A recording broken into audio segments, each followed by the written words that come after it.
What's going on, everyone? It is Tuesday, January 25th, and welcome to the 9x9, 81 square meters of the best volleyball content on the internet. My name is Everett Delorme, and I'm going to preface this by saying that I may be a little disgusting this episode because I'm dealing with COVID. So if you see me blow my nose or doing the cough, pray for me, please. Today, I am joined by the one, the only, the voice of volleyball right now, really, Mr. Rob St. Rob, due to my current state, I have watched approximately 0 minutes of volleyball over the past week, which, is not great considering the show. So, yeah, you're going to have to carry it a little bit. Dude, that's okay. I'm ready to carry. I'm happy that you are back and feeling good enough to have a show. I know you got rocked pretty hard over the weekend, and it's happening, man. And what we're certainly going to get to is the continued effect on everybody's favorite coronavirus on the volleyball schedules across the world. But first, the first thing I want to do is I want to be the first show to congratulate Zenit Kazan on winning the 2022 CEV Cup. So congratulations, Zenit Kazan. It's That's a little premature, but no, but it's official. Zenit Kazan has won the 2022 CEV Cup. Congratulations to them. And the reason why I'm saying that is because Modena has been eliminated. And now I want to get out in front of this right now. I had a take on this very show 1 week ago today where I said that Modena would rebound from the previous week's 3-1 loss at Tours. They would rebound, they would dominate Tours and beat them 15-9 in a golden set. That take is fully invalidated, and I can receive no heat for it because this match wasn't even streamed anywhere. Nobody could even watch it, which was lame. That's another thing that we need to discuss after. Yes, it certainly is. So literally nobody could watch that match. I think Tommy from the Discord was there because he's a Modena fan and was able to go in person. So he was the only person that actually saw this match take place. None of the rest of us could watch it. But all Tours need to do is take 2 sets, and they did. Modena started it off 25-17. Like, all right, they're gonna prove Rob right on his hot take. They're gonna just steamroll this thing and take care of business against an inferior team. And then, sure enough, Tours turned it around and won both in like that third set, 35-33 to end Modena's CEV Cup season. Is a pretty crazy stat line. So. And then both teams pulled the starters after that. So the fact that Modena won the match completely didn't matter. As soon as Tours took 2 sets, it was over. And now Modena out of CEV competition. They lost early in the Coppa Italia, like we talked about last week. All they have left to play for this year is the Scudetto. What happened here? What's going on? Well, the problem is that we didn't get to see it. Like, how can the CEV allow something like that to happen? How can we allow the fact that one of their prime teams, and maybe not their top tier competition, but definitely one of their higher up competitions, isn't streaming a match, and neither legs of this event were streamed. So I don't understand how that slips through for the CEV. That's a huge oversight, right? It's a miss. Like it's a miss. This isn't like, every university game is streamed. Like, all you need is one camera, set it up at the baseline, stream it. So that's really the thing. It's really not that hard. That's the thing, is that the CEV has very high standards for what are required in a production. You can't just set up one camera and stream a CEV match on their platforms. That is not good enough for them. They insist upon a full professional level broadcast. Like it's written in any one of their contracts with all of their media providers. I've learned this in the last week. So like without like a full production team there for either leg of this, they literally couldn't broadcast the match, and they weren't planning on allocating that level of resource to an 8th final series of their 2nd tier competition. And I can't blame them because nobody expected this to be important in any way. Like nobody could have expected this result. So like way before the year, like the CEV had not allocated broadcasting resources to this series of matches, and once Tours took the first leg, it was too late within like a week to set it up again, which sucks. Now I wish that we still need to be able to get video of this match, and like this match still mattered and deserves to be seen somehow, but that at least was the explanation I was given. Still absolutely just ridiculous that this was even set up to be the case. Like there's just no earthly reason ever that this Modena roster should ever lose in the 8th finals of the CEV Cup, no matter who it's against, especially against a slightly above average team from France. This is nuts. All I know is that I've been watching the Australia Open for however many days now. And 75% of it is all from one static camera at the baseline. But hey, I guess that's not good enough for the CEV. But yeah, no, you're 100% right. Like, there's no reason for this Modena roster to be losing this. And to be honest, like, looking at these stats, like, because that's all we have to go off of. I can't give you the eye test. Like, Nimir scored 24, Engapeth scored 20. Like, Lemire played all 5 sets, so he was the only starter not to go straight to the bench. But like we saw Swan come out obviously after they lost it. Swan stinks. Negative efficiency. He sucks. Okay, I mean, I don't disagree, but it's just weird about the fact that they went down this route, and I'm gonna bring it back to, I just think that they get complacent. That you've got these guys that maybe can't turn it on against a team like Tools, can't turn it on when things are going down in the Italian Cup. It's really odd. And realistically, at this point, we can almost say that the return of the boys is almost a failure, right? Like, losing in the quarterfinals of both the Coppa Italia and the CEV Cup. Like, that's 2/3 of your season right there. I mean, they better do something in the Scudetto. Otherwise, like, that's going to be a huge hit on all of these athletes, but not only athletes, but the club as well. So I think it's time for Modena to really start looking internally and start like, hey, how do we fix things right now? Yeah, and the club's in a tough spot because, like we talked about a couple weeks ago, with Italy going to 35% spectator capacity, like, that hurts Modena maybe more than any other club, definitely in Italy and probably in Europe, because the way they exist, their budget is it's so based upon putting butts in seats at games. Like, that's why their team last year and the COVID year was so bad, is because they didn't have any money from spectators. So like, they couldn't afford players. If they're in a tough spot right now because of that. That has nothing to do with why this team isn't playing well, because they're paying these players. That problem was not the case when this team was put together. And we've been kind of roasting Andrea Gianni, their coach, the last couple of weeks. Like, he was under fire earlier in the year, then he turned things around. Modena won 13 in a row, and now they're back kind of to the spot, at least in the spotlight negatively, where they were at the beginning of the year. Interestingly, we've got some recent insider information that we've got some insider sources on the Discord, right? That states that Gianni will not be fired. We have it on good authority that Gianni will not be fired, but highest authority, the very highest authority. But if that's not happening, then I don't know what their fix is going to be. My personal angle, now that we understand Gianni to be safe, is Bruno. And we can talk about this later as we get into our top 12 lists of the year, because that's generated quite the discussion over the last couple of days since we talked about it on last week's show and since we put him out on Instagram. But Bruno's not the Bruno that we remember right now.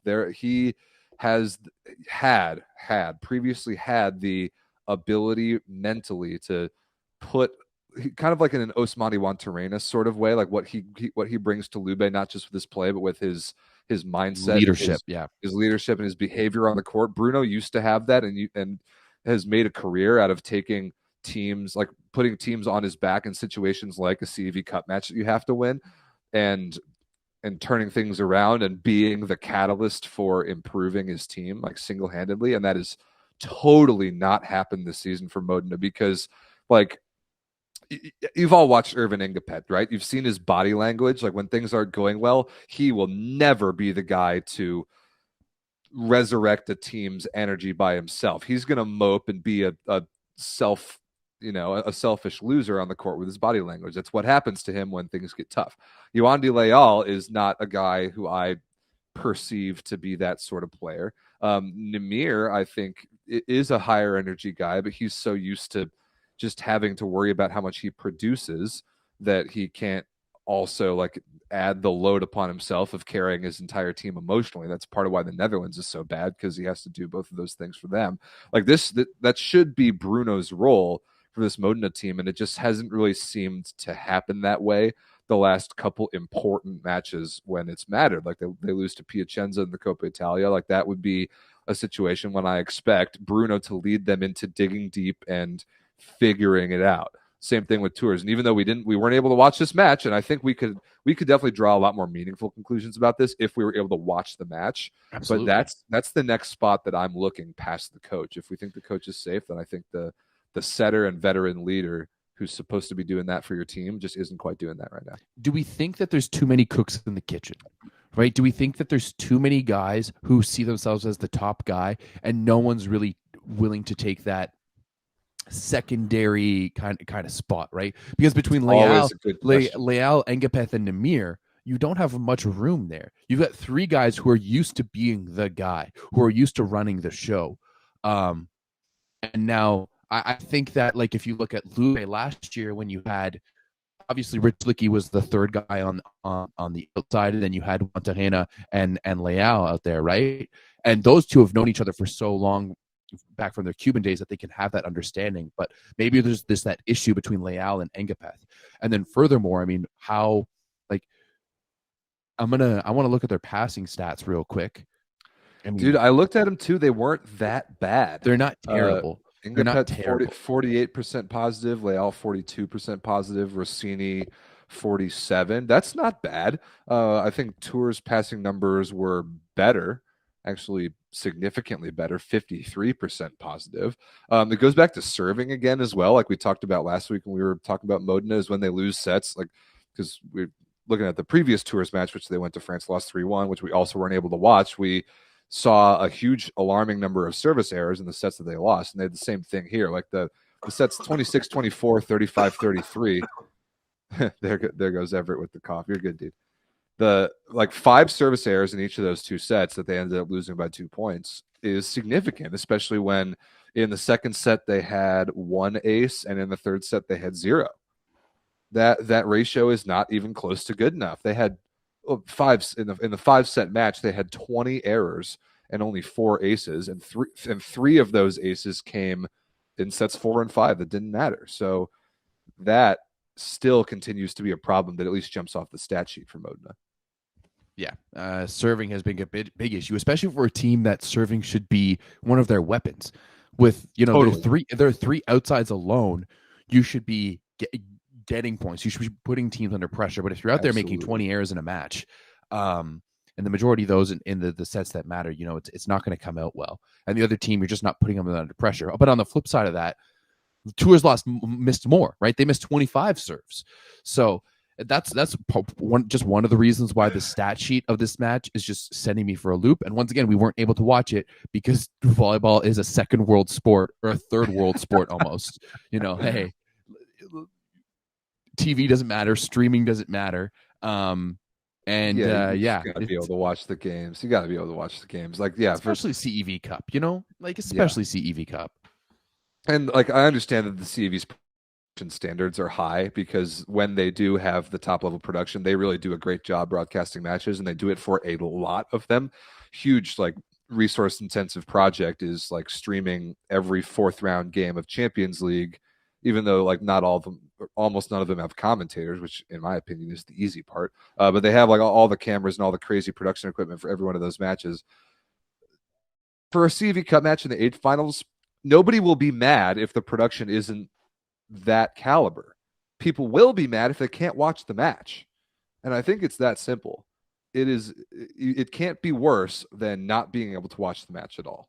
And I think that's where I end that personal debate. I don't know.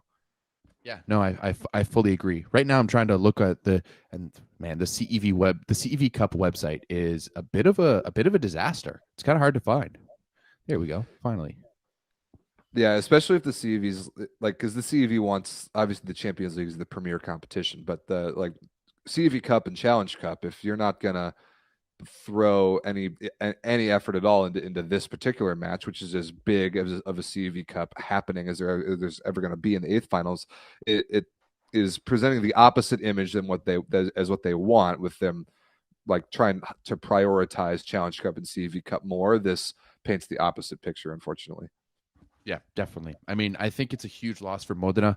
I mean, we saw how great the CEV Cup final was last year between ZSP and Moscow. Yeah, it was awesome.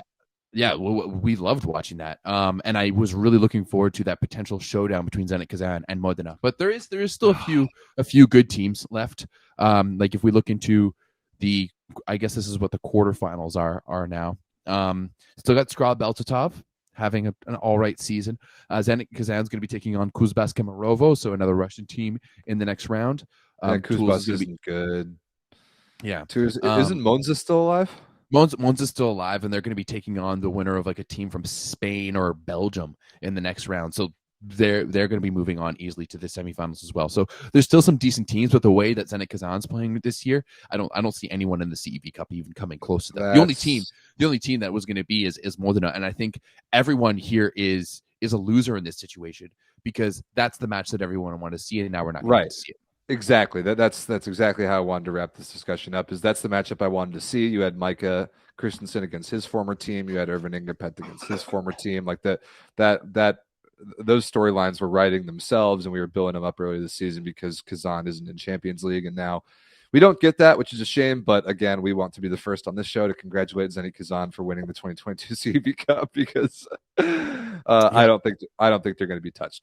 So we'll see if they drop any sets along the way. All right, so moving on to the main CEV competition.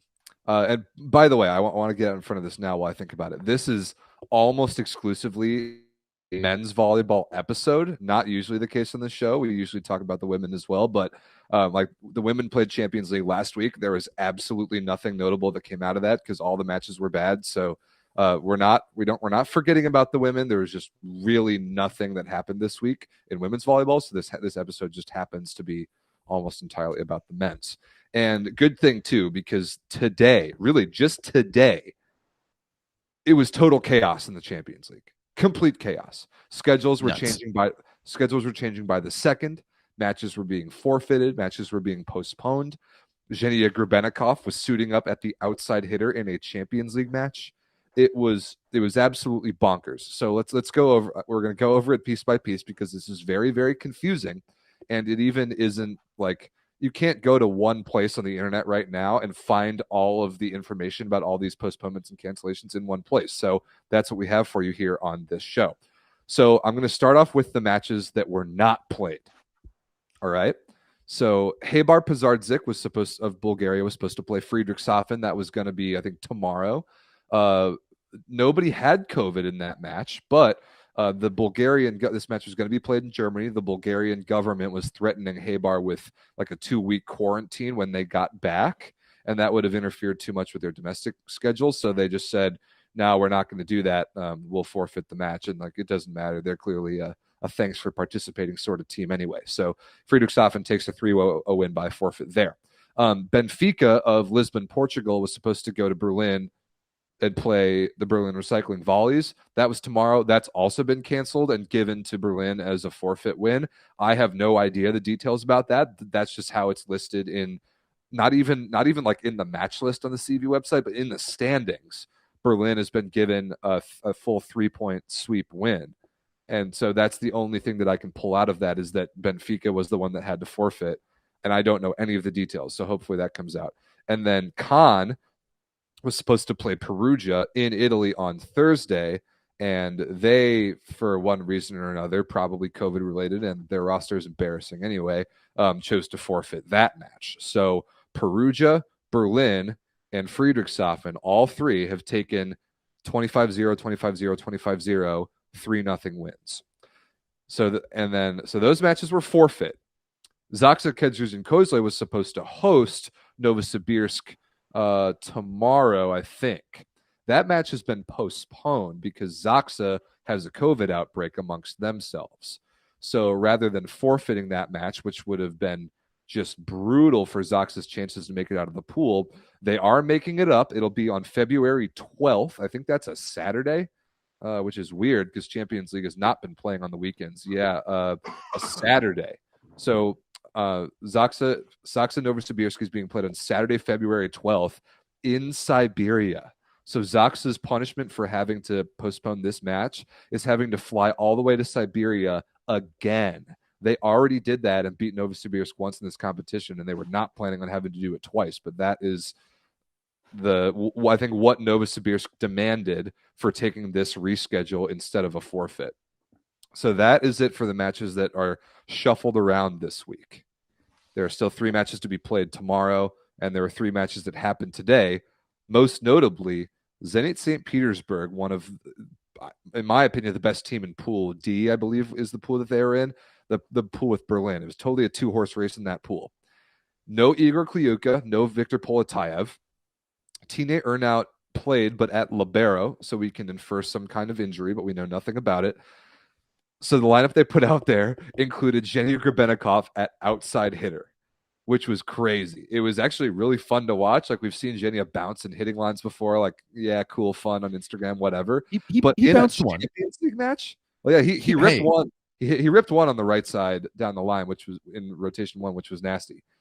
But in a Champions League match that you really needed to win, and they come out and they get embarrassed by a Novi Sad team that they didn't have Rado Parapunov, their normal starting opposite. Not that I think like that's a killer for them, but the talent top to bottom on a top Russian team should stomp on a team from Serbia 10 times out of 10, regardless of lineup configuration, especially because it was in St. Petersburg. Like 25-15 in the first, that's embarrassing. Like Grebennikov, 3 for 9, 4 errors, negative efficiency. He's a libero. You can't blame him for that. But Ivan Yakovlev, 2 for 10 with 3 errors, negative efficiency for one of the best middles in the world. Ivan Podrebinkin, who is their backup opposite. People in the Discord have taken to calling him Jar Jar Binks, Podrebinkin, which I think is hilarious. And he had a Jar Jar Binks caliber performance, 7 for 21 with 9 errors. So 3 of their starting hitters hit negative efficiency. And Yakovlev had to go to the bench. Igor Korbzar was terrible in this match. Zenit St. Petersburg's block was so bad. This match actually. I wonder if it's just one of those matches that they were just like they just had no chemistry amongst them, you know, where they're just struggling to get anything going. There's so many new things around them, and you know, I almost wonder if they threw it, you know, just being like, hey, whatever, we're just gonna go out there and we're gonna play. We know we're probably going to be moving on anyways. We'll give these guys a win, and we'll get through the rest of it and move on to the next round. Well, regardless of what their intent was, it certainly turned out that way. And the interesting thing about that is that they are not guaranteed to make it through by any means. And here's the interesting part about the rest of the schedule in that pool. Actually, let me see if I can pull up the pools really quick. Which pool is it? This one. Yeah. It's Pool D. Yeah. Yeah, wait, I'm just pulling in the pool graphic right now. Oh, no, it's zoomed in too far. So, yeah, it's Pool D. And the interesting part about it is that the first yeah, there we go. That's better. So the first match that Zenit and Berlin were supposed to play got postponed 2 weeks ago. They will now play two matches against each other on back-to-back days. And aren't both of those matches in St. Petersburg? I think so, but I need to double check that to be sure, because I'm pretty sure. I think that like, Berlin had a COVID outbreak that caused the first postponement. So I'm pretty sure that both of those matches are both in St. Petersburg, but they're going to play. ZSP is going to play Berlin twice on back-to-back days in late February, or like mid-February. I think the last 2 matches of the entire competition. And ZSP has to win at least one of those, if not maybe both of them, to guarantee themselves making it out. Because now they've lost a ridiculous match to a bad Novi Sad team. Well, they're not there. I wouldn't call them thanks for participating, but they're like one tier above that. That's not saying much. So Super, they need ultra, whatever it is. Yeah, they need 2 losses at most to make it out, and they already have 1. So there's a chance that they're going to need to sweep Berlin. And I'm curious about those matches because we really don't know how to compare those 2 teams right now. But and we don't even know either if Kliuka and Poletayev are hurt or have COVID. We have no idea. No information. No clue. Nothing out there. No information anywhere. And if those 2 guys are hurt and can't play against Berlin, then I would say they have absolutely no chance of advancing. I mean, hey, you're not wrong. But I mean, if those guys are out right now, I think this is just the last dying breath of Zenit St. Petersburg. Like, hey, we have to put something out. Like, it's too late to cancel this game. It's too late to postpone. The other team's already here. Blah blah blah. All of this stuff. Maybe it had something to do with Novi Sad saying no. Like, we don't want to change it. We've already come here. We don't have the money to bring you guys in, whatever it may be. But to me, it just looked like a desperate move by Zenit St. Petersburg to just kind of stay relevant and put a team out there, right? Even putting something out there as bad as it was is better than just forfeiting, right? I'm not, I'm not totally sure. Like if you can explain away a forfeit, um, if it was COVID related, if it was just your guys getting injured, then you can't explain away a forfeit for that. If you just got unlucky with injuries, you got to play the match. There's risk to everyone else if you play a match when there's confirmed COVID outbreaks. So like that's a different story. But which leads me to believe that Poletaev and Kliuka might be injured and not have COVID, and that could be a death blow for Zenit St. Petersburg's season. And when we have detail, we'll try and keep you guys informed about it. But we're not kidding when we say there is no information available about this right now. I have None. absolutely no idea what's going on, and that contributed to the chaos of today. Like I turned on the match because it was on YouTube. It's a free one on YouTube on the CEV channel. Because I'm like, oh, I wonder how badly ZSP is beating Novi Sad. I turn it on, and it's 23-14 in the first set. What's going on? And then I see a little outside hitter number 8 in white for ZSP. I'm like, isn't that the number that Genio wears? Sure enough, he's playing outside hitter. I'm like, what the heck is going on? And I'm trying to like scramble to find all this information. And that was really only the beginning of this crazy day. So ZSP getting like confusingly swept by Novi Sad. The other matches that actually happened today, Yashevsky beat Nak Rusolare easily, 3-0. Trevor Kleveno played middle. Nak Rusolare did not have Stein de Hulst.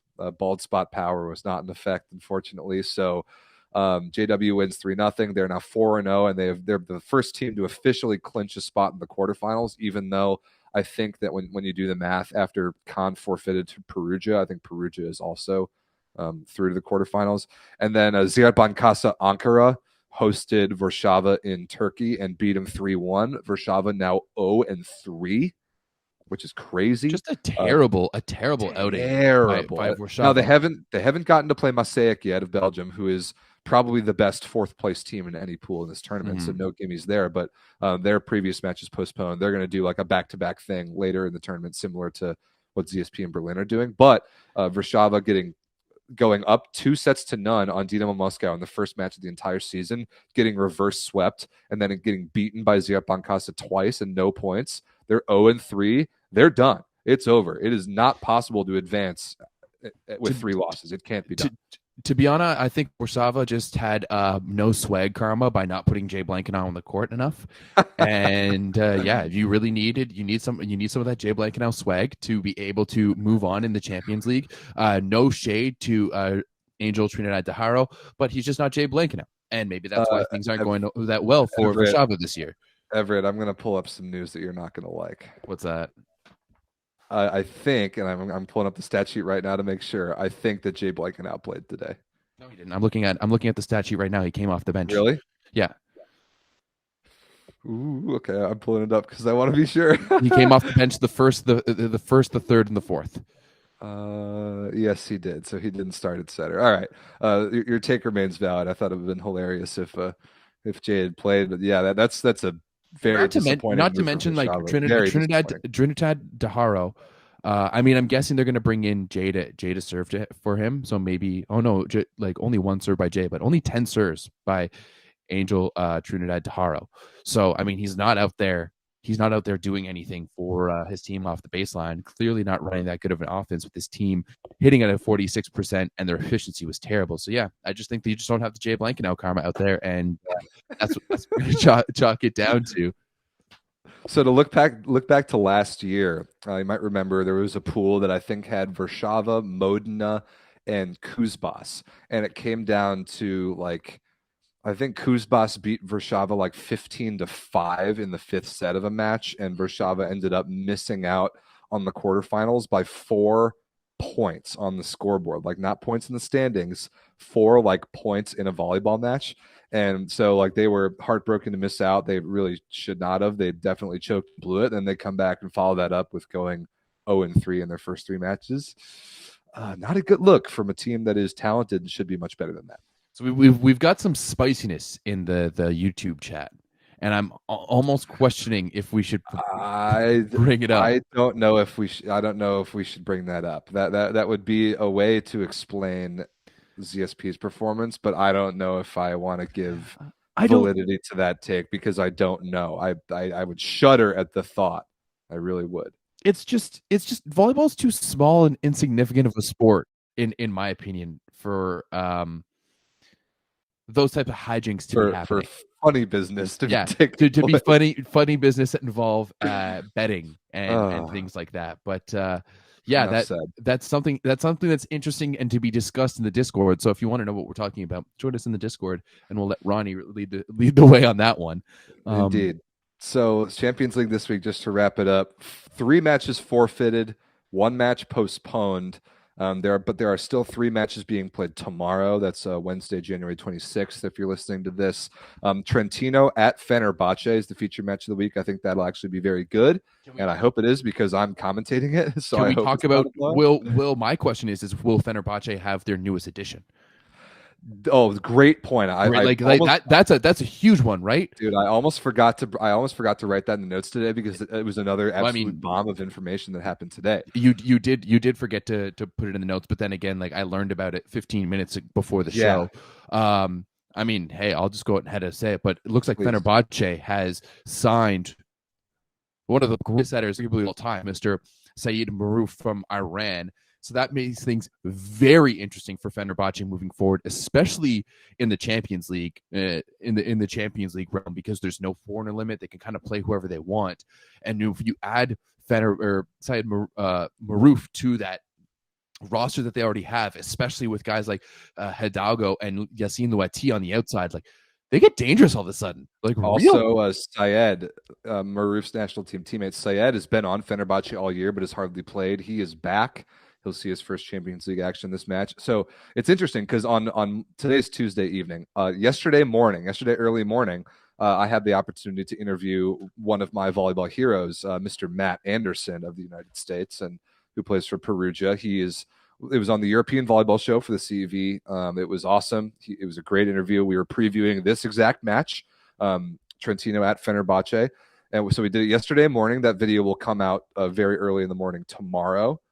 So go check that out. But it's funny now, is like now in the last day and a half since Matt and I did that interview, that match is like a lot of the things we talked about are completely different because we were talking about Matt's match coming up. Like Matt was preparing for a match coming up this week on Thursday against Khan. That's been forfeited, so that's not happening anymore. And now Fenerbahce has announced that they're bringing in Maruf.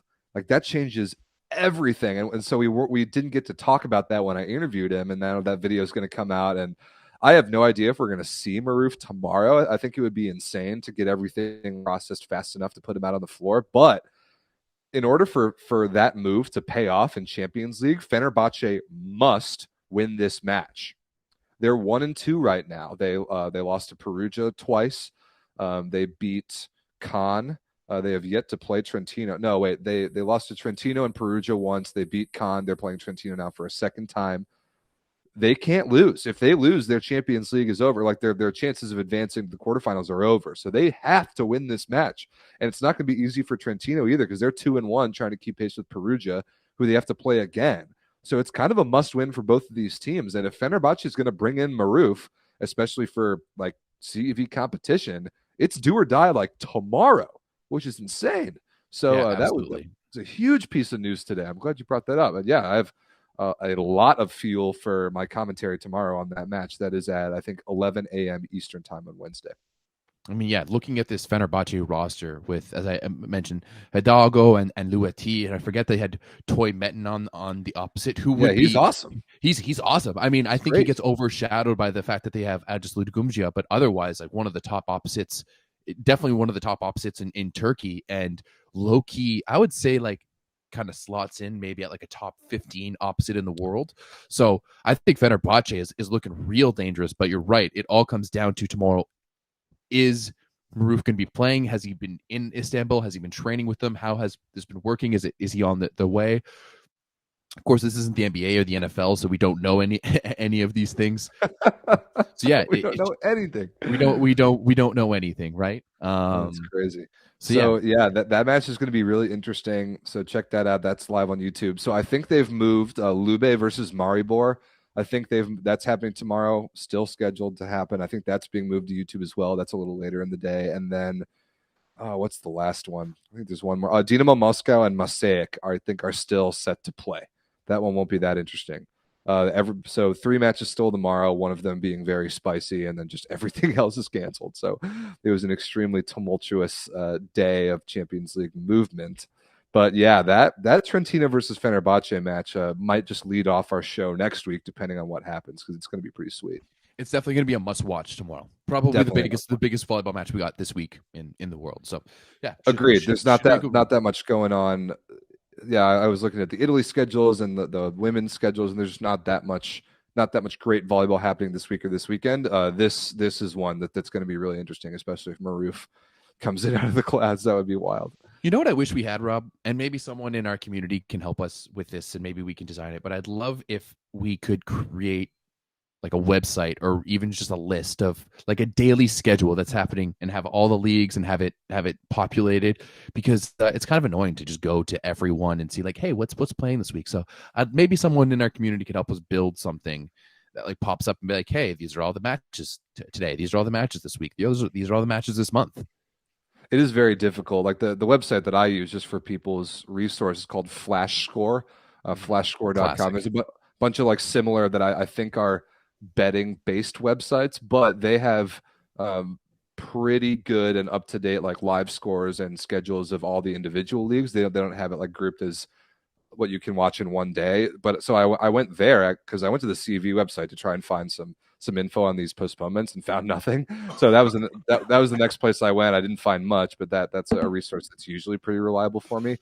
I think it just speaks to how crazy today was and how nuts all the movement was that nobody could keep track of it. Yeah. Wild.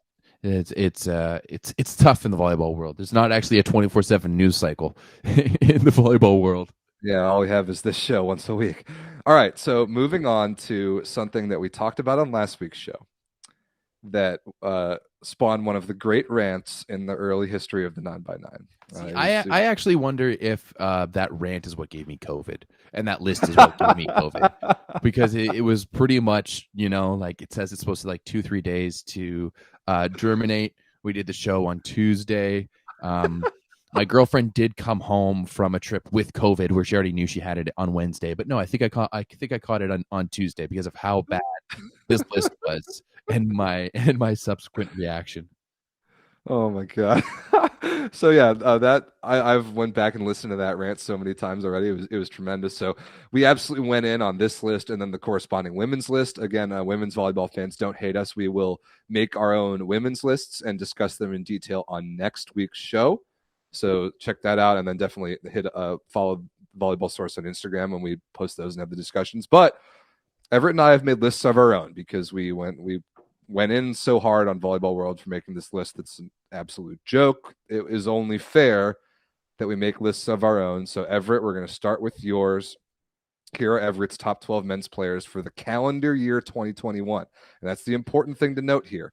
It's not best players in the world as of year end 2021. It is the list of the top 12 players in terms of what they accomplished, both individual and team, in the year 2021.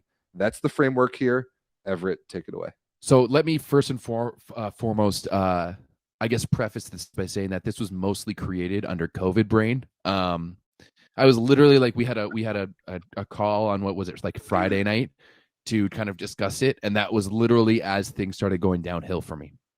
So even by like looking at it over the past day or two, I'm already questioning some of my decisions.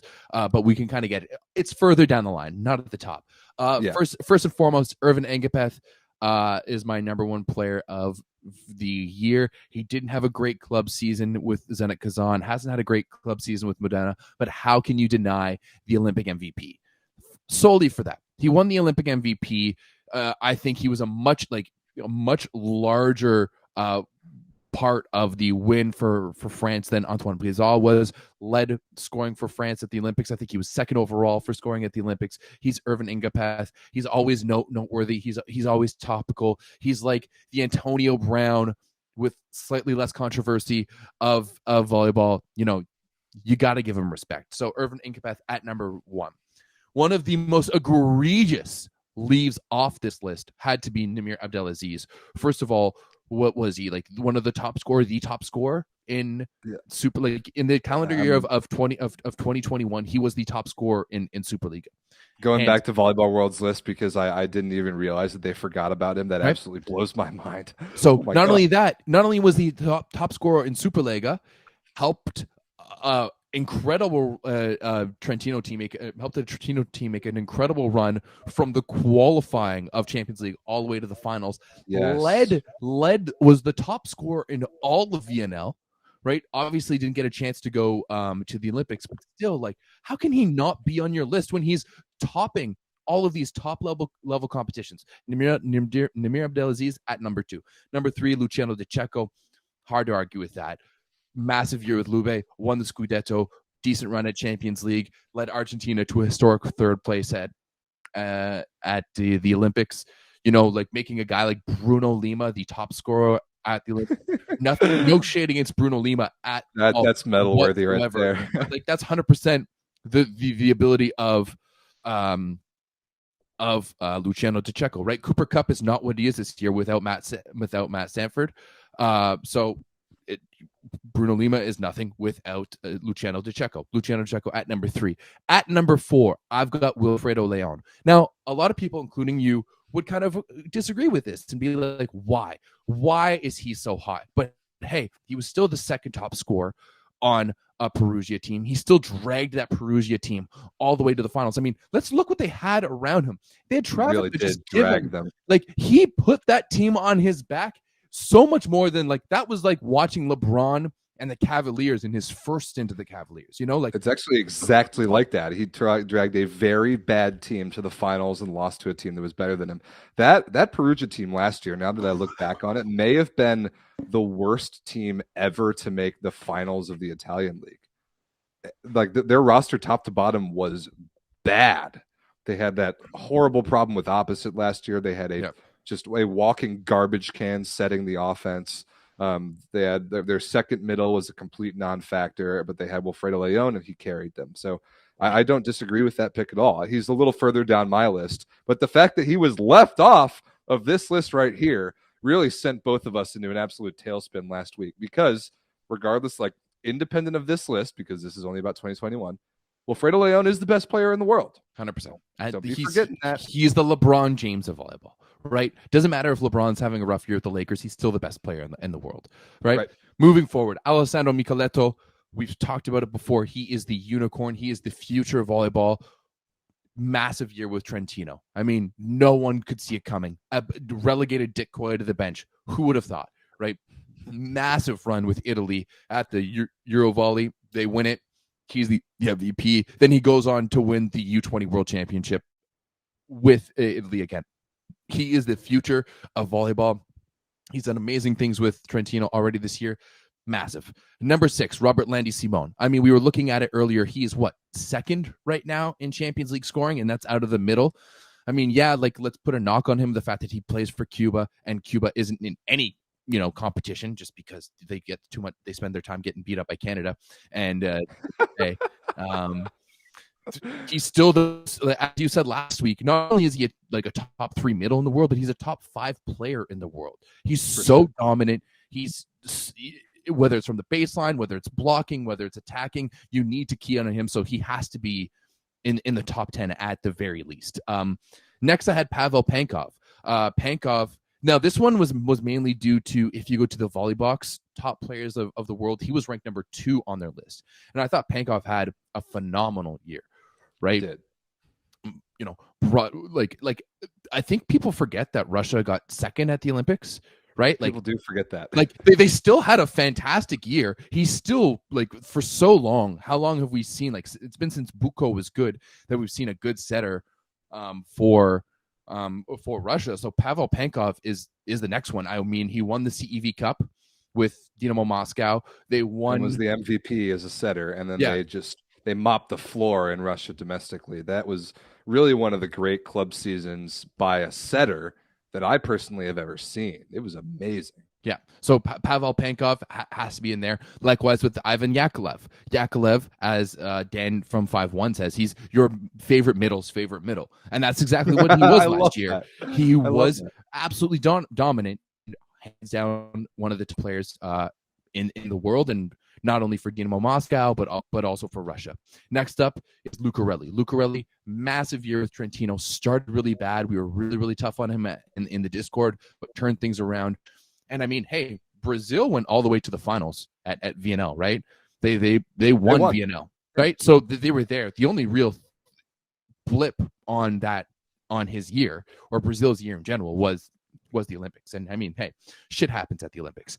Next up, you said Cheninese isn't a top player, and I fully disagree with that. So this is number 10, by the way, just to keep track of the numbers. We're at number 10. I think Cheninese is hands down a top player. I think he's one of the top middles in the world, up there with the two Serbians, Simon and Jakovlev.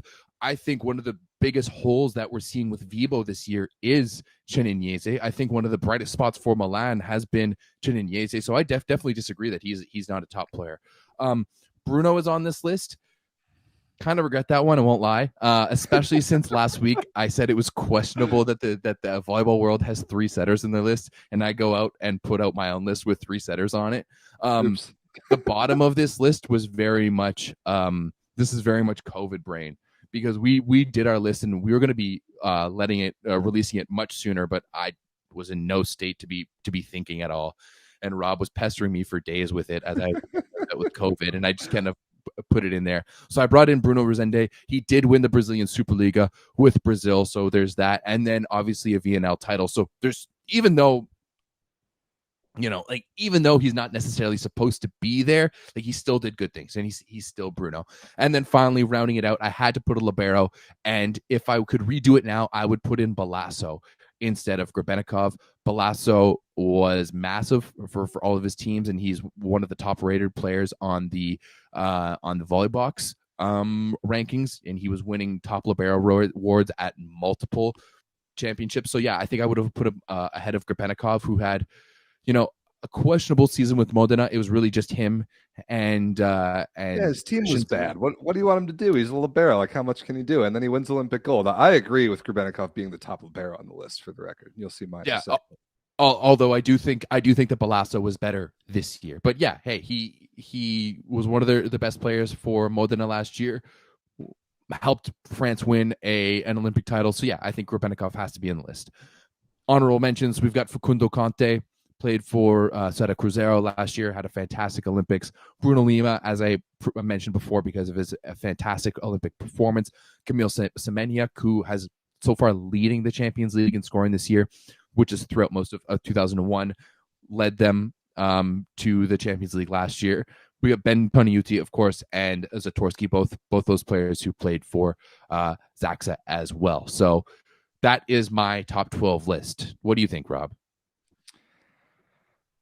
I will go through my list really quickly. And I'm glad you brought up the Volleybox list a couple times. Go to volleybox.net, people, if you haven't already. A great resource. But they have like an objective list, like a calculation that they did for ranking players in the year 2021 based on like individual awards, team performances, and multiplied by the importance of the tournament. I thought it was interesting. Some of their things I think could use a little tweaking, because they would like give a person double points for a best scorer and also a best spiker award. That doesn't really make sense. But coming up with some objective metric for ranking players is a great start. So I enjoyed that, and I used that kind of as a framework to make this list. It was much better than the FIVB's one. That's much better. Because it's by people who actually watch volleyball sometimes. My most controversial pick comes at number 1. My number 1 player of the year 2021 is Benjamin Toniuti, the setter of France. And part of why I made this pick is to throw it directly in the face of Volleyball World's list, because they put Antoine Brizard at number 1. I put his French setting counterpart at number 1 in the world. And here's why. There hasn't been a player that has won the Champions League and the Olympics in the same year since Maxim Mikhailov in 2012. The Volleyball World list and also Everett's list had 0 players in the top 12 from that Zaxa Kezhers and Kozle team that won the 2021 Champions League in absolutely historic fashion. We talked about Zaxa a couple weeks ago after they played Lube and lost, and without Toniuti on that team this year, they're not the same. They completely rewrote the book on what a Champions League winning club volleyball team could look like. Tony Uti was the engine of all of that. He was able to accomplish that despite being like 5'10" at most or whatever it is that he is. Absolutely unbelievable. And even though he was not the starting setter in the back half of the Olympics for France, he still has the hardware of Champions League gold and Olympic gold. No other player in the world did that this year. No other player in the world has done that since 2012. And for that reason, he is number one on my list. I think that nobody else is valuing Champions League in these rankings nearly highly enough. So Tony Uti is my number one. De Checko is my number two. Very similar reasons to Everett. Scudetto with Lube. If he had beaten Zaxa head to head in Champions League in that matchup, there's a real case to be made for De Checko number one. But Lube wins the Scudetto. De Checko and Argentina win a historic Olympic bronze. And then Lube's been the best team or the second best team in Italy so far this season. So De Checko is my number two. Irvin Ingapet, number three, Olympic MVP. All the reasons that Everett said, but I don't have him higher because his career in Zenit Kazan was just not very good.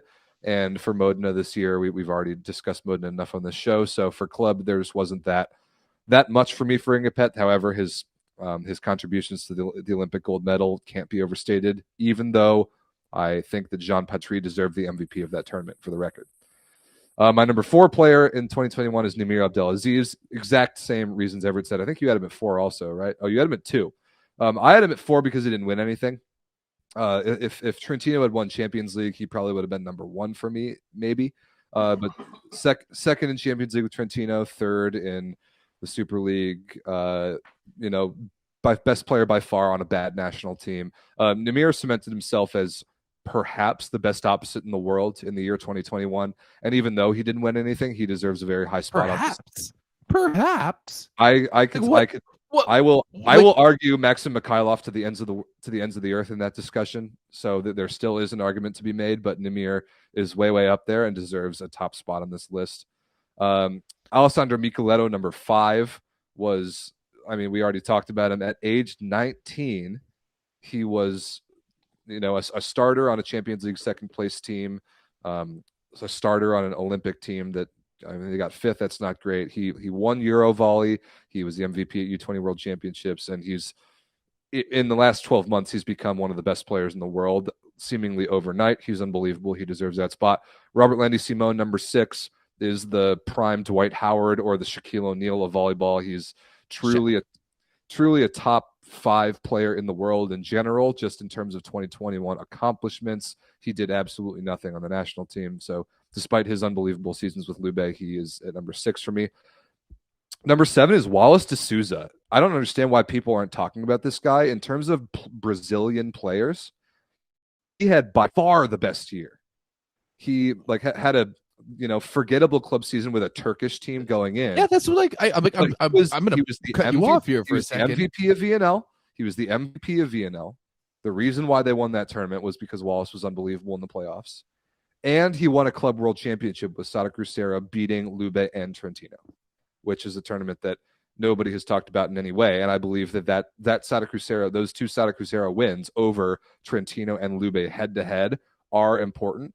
And Wallace, with those two major competition wins, one of them the MVP, by far the best Brazilian player this year.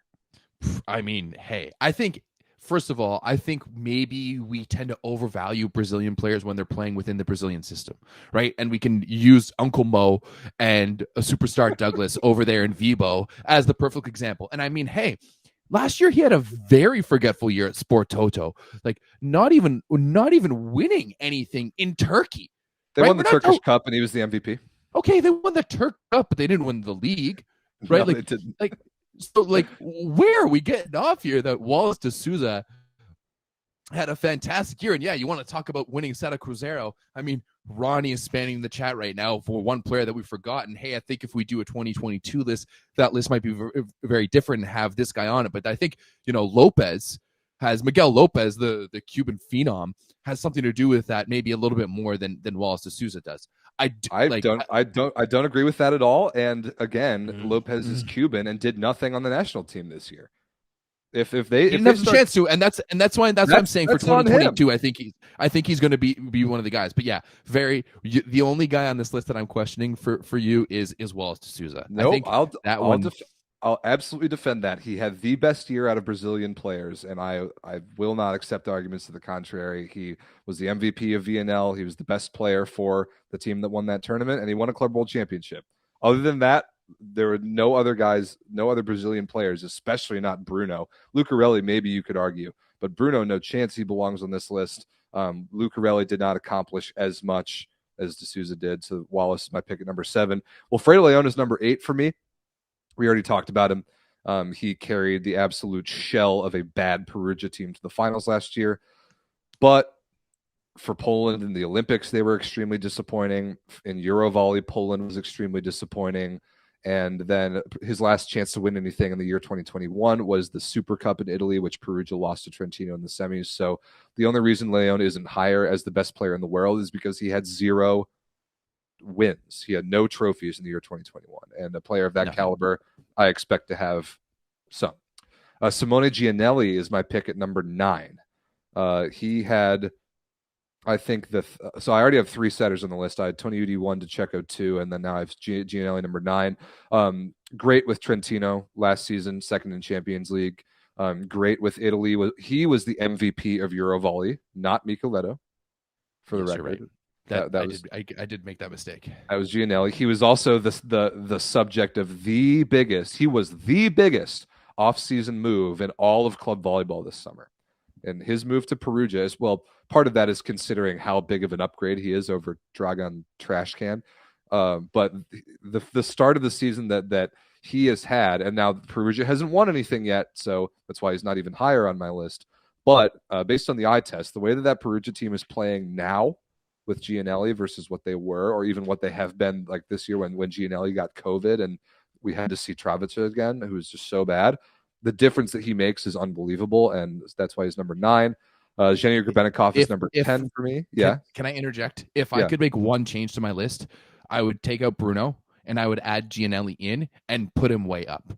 I think that was a huge oversight on my part not having Gianelli in. And I think that the what he did with his teams this season and the way that he put them on his back, both with Trentino, like not even counting what he's been done with Perugia so far. And I mean, the first half of the season wasn't great for Perugia, especially losing that Supercopa at the beginning of the year. But like what he did with Trentino and then what he did with Italy at the European Championships, 100% my bad for not having Gianelli, and I'll give you that one that you had Gianelli and I don't. So yeah. Okay, that's okay. That's an honorable take. Yeah, I think Gianelli, to your point about why he had such a good year, I think Gianelli is starting to get to the point where just teams that he is on win or at least overperform, and that is kind of what seen that with him, right? And that's kind of what. And that's what I expect out of Bruno. That's why that goes back to my point about why Modena is struggling a little bit. That's what I expect out of him. That's the X factor that he's supposed to bring to teams that he's on. But Gianelli is, I think, the next setter. And there are some truly elite setters who make bad teams better or who make good teams great or make great teams champions. Like, I think Gianelli is totally one of those guys. And yeah, that particular Italian team that won Eurovolley should not have done so, and they would not have done so without him. So Grebennikov at 10 is my only libero on the list. Alexander Slivka is my number 11 because I had to have another guy from that Zaxa team. And the reason I put him in and not Semeniuk is because Slivka was the MVP of that tournament. I think Semeniuk is the better player right now, and I think I would prefer him on a team right now. But neither of them played very much or were very good when they did. Well, Semeniuk was great when he played for Poland, but he played like 2 sets in the entire Olympics. Slivka played a little bit more and wasn't as good, but the MVP of Champions League goes a long way for me. And then Ivan Jakovlev, I had to have another middle in there. I thought he had an unbelievable year last season. ZSP was good, like almost the best team in Russia, and he was tremendous at the Olympics. I think he was the best middle at the Olympics. So my honorable mentions are Jean Patry, who I talked about. I thought he should have been the MVP of the Olympics. Pavel Pankov, who ever talked about, Pavel Zatorsky, who won that with Zaxa, Maxim Mikhailov, who's just a legend, and then Fabio Balasso, who ever talked about as well. So That is our top 12 lists. Go on to the Volleyball Source Instagram, where I think there's still a poll up right now where you can vote in the stories about whose list is better. So it's go currently, there. It's currently 69-31 in favor of me. You have 69. That sucks. I want 69. Oh wait, yeah, 49-22 overall in votes. Okay, that's not nearly enough votes. We need many, many more votes on that poll. So head over to @volleyballsource on Instagram and vote on that. Yeah, those are our top 12 lists. They've been a subject of much debate. The Discord was going nuts about them when I posted them, I think, yesterday. So it's been fun, and we promise that we will do the exact same thing on next week's show for the women. And that volleyball world list for the women may honestly have even been worse than the men's. Jeez, oh man, the women's so bad. Yeah, the women's was also bad. So bad. Yeah, definitely, especially now that I'm going to be better for COVID. Hopefully, it's been like almost a week now. I've still got it, so hopefully it gives us some time to be able to whip up that women's list. All right, I do think it's very indicative that there's not one Japanese player on either of our lists. Now, once again, like, no hate towards Ishikawa or Nishida. I think both those players are fantastic. But let's stop pretending like they are top level players. Let's stop pretending that they're top level superstars, right? No, like, they're not. The fact that Ishikawa was featured on that list was a joke, and it's just complete lip service to Japan, but it's not realistic. It's not real. So I would love to see in a real world where there's actual Japanese players who are good enough to be on that top 12 list. And I'm sure that, you know what, I'd love to see a time when maybe Nishida isn't injured and, you know, is doing good things for Vibo. But yeah, it's just not realistic. So hopefully the fanboys won't get too mad about that with us. I want the fanboys to get mad because I want them to come at me, and I will strike them all down individually with the fact that I actually watch volleyball. And then the only other notable thing is that Volleyball World's #1 player did not appear on either of our lists. Other than that, the members of the list were similar enough. The order was definitely different, and we added some honorable mentions as well. But other than the Brizard pick at #1, which is unforgivable, and the Ishikawa inclusion whatsoever, everything else was just moved around. So the women's list, Mikhailov, I had honorable mentions, and I thought he was awesome. More or less, yeah. If I think this particular, like next year, if the Olympics were next year and it was this Zenit Kazan team instead of last year's Zenit Kazan team, he would have been on my list for sure. But Irvin Ingapet made that Zenit Kazan team last year pretty bad. Yeah, you're not wrong. And Butko. So anyway, I think that's about it for that discussion. It's been fun to put those together, and we will do the same for the women's. Let's hit the current Italian men's standings really quick, because teams have played a little bit in the last week or so and are starting to catch up in terms of number of matches played.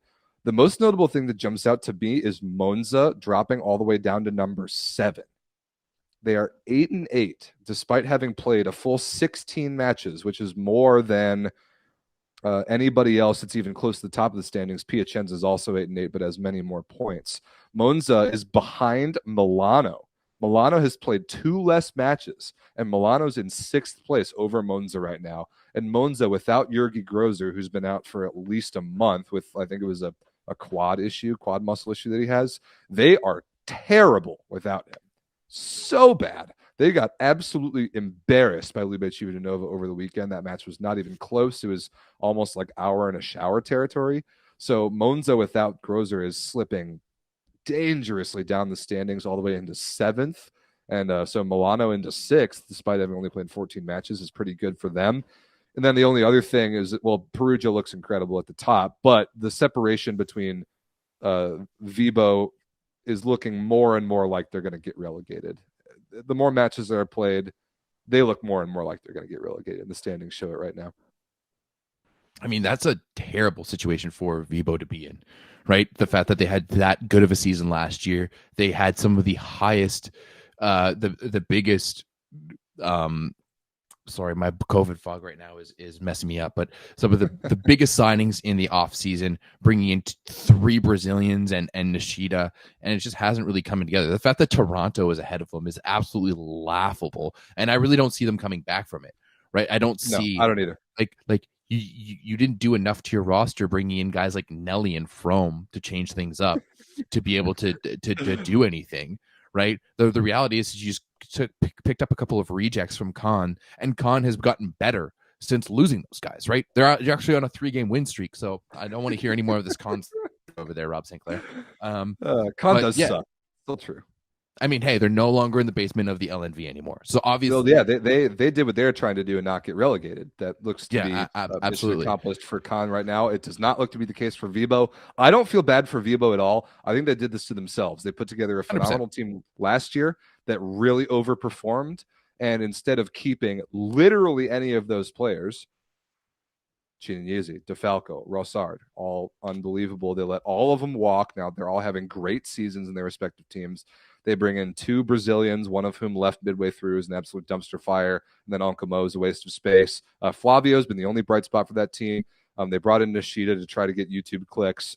All he did was get hurt and leave them in a position where they look just on the eye test like almost like Ravena tier. They are. I think that we were talking about the tier list of the Italian league a few weeks ago, and now I think that I would include Vibo similarly with where I would put Ravena. I can't believe I'm including another team with Ravena because they're just so bad. But again, I don't feel bad for Vibo at all. I think they did this to themselves, and I think that Toronto, Verona, and Cisterna, who are all above them right now, all have more to offer as continual Superliga teams moving into next year than Vibo does. And for that, I almost kind of hope that Vibo continues on to get relegated. I think it's what's going to happen. So that's the way the standings are right now. Yeah, it's a tough one for them for sure, and they probably will get relegated. I mean, barring something crazy that happens, but they really much they remind me of this year's LA Lakers, where they just went out and bought a whole bunch of high-priced free agents, guys with big names, who they thought they're going to be bringing in. Like, hey, yeah, we can liken Douglas maybe to Westbrook. Like it's just sad, and how much hype there was around this team, and how big they were supposed to be, especially from the volleyball world guys. And now here they are at the bottom of the league. And they wouldn't be relegated this year if it weren't for the fact that there are 13 teams instead of 12, and that 2 teams are getting relegated, because we know that Ravena is the worst team in the league. Like I remember when you and Tommy and like Monty and the guys all were previewing the Superliga season, everyone's like, this Ravena team might be the worst Italian roster of all time. I would be shocked if they won a match.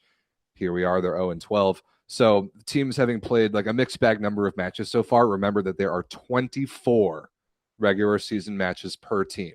So we're at least halfway there for every team.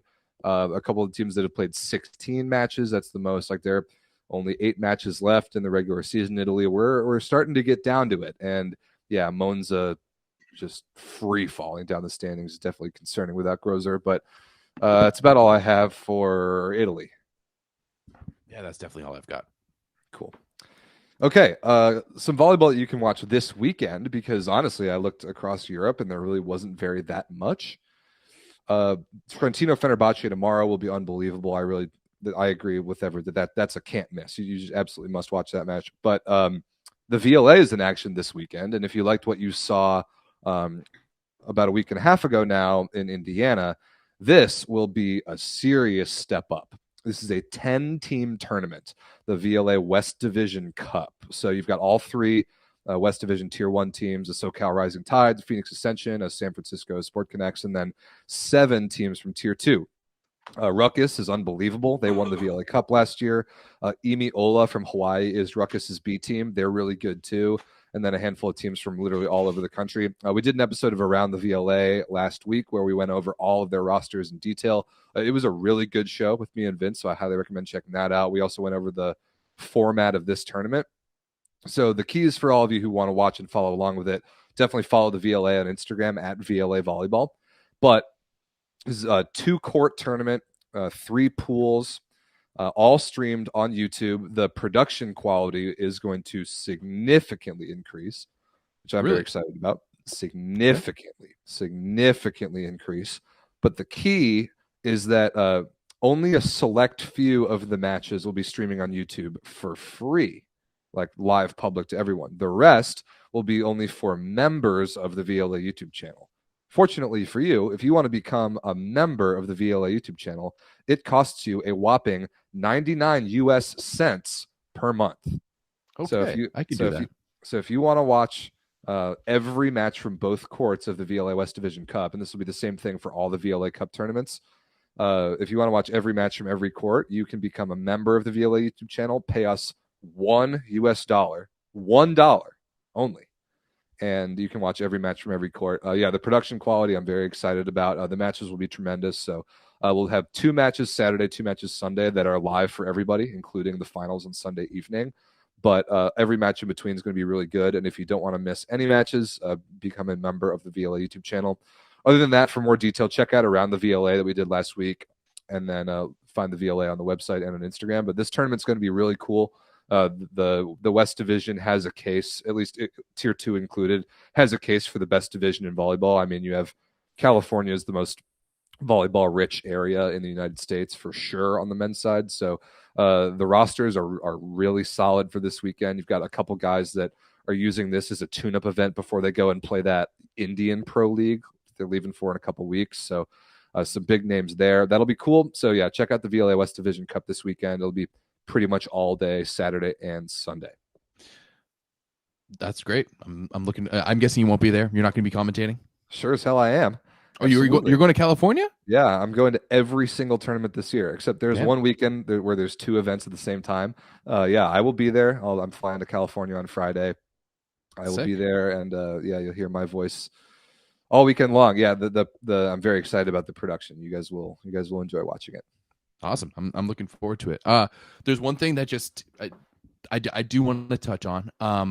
We got some rumors in the chat right now that Piacenza has offered Robert Landy Simone, Robert Landy Simone is asking for $400,000 a year to go to Piacenza next year. I wonder if that's euro. It probably is. Probably is. But there was the UFC fight this weekend, Ngannou versus Gain.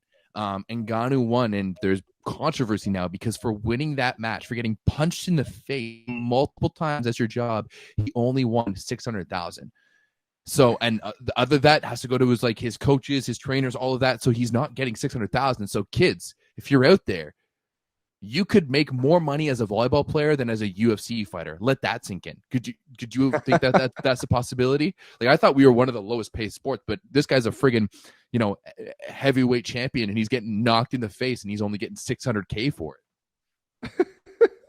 I didn't expect that was where you were going to go with that. And I mean, you can't possibly argue that Simone isn't worth every single penny of that contract. He's unbelievable. He's leading the Champions League in scoring right now. He's clearly the best middle in the world. Hey, Ronnie, how old is he? Is he 34, 35? Like, he's still got a couple good years. He's got to be older than that. I don't think so, man. Like, all those Cuban kids are making big impacts on the national team when they're ridiculously young. I wouldn't put it past 87. Yeah, so he's 34. He's turning 35 this year. Isn't that nuts? Okay. Same age as Sidney Crosby. That's also nuts. Yeah. So 1987.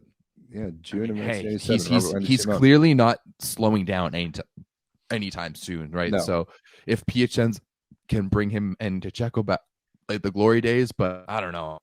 Piacenza, they don't have it anymore to be competing at that top level. We thought that the team that Piacenza put together this year was a step in the direction to joining those Elite Four teams in Italy. It hasn't totally worked out that way. I think that Bernardi is an idiot, and that helps. But if they can bring Robert Landy Simone back like that, him and De Checko played in Piacenza in the early part of the 2010s. For those who don't know that, and that was the genesis of most of the Robert Landy Simone highlight videos that you've seen on YouTube for years and years now. If they can bring that combination back to Piacenza, that would be pretty special. But what Ronnie's reporting as the price tag of that is off the charts. So he'll definitely be a centerpiece of the transfer market. I think, dude, that along with Osmani Juantorena leaving for probably Asia, this Lube team is set to maybe absolutely fall apart this offseason. We'll see. I don't know. I think they keep him. right? Is Piacenza actually going to pay that? I don't know.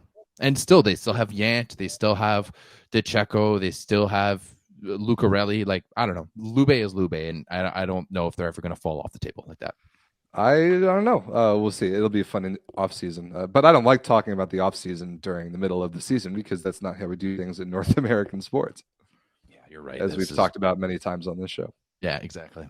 All right, is that about it? It was a long today, and I'm definitely fading here. I need some more Advil. Yeah, I think that's about it. Everett, get out of here, my friend. We'll be back next Tuesday with a lot more spicy news from all over the volleyball world. Enjoy Fenerbahce versus Trentino tomorrow. Make sure you meet the commentator, though. That your life will improve, I promise.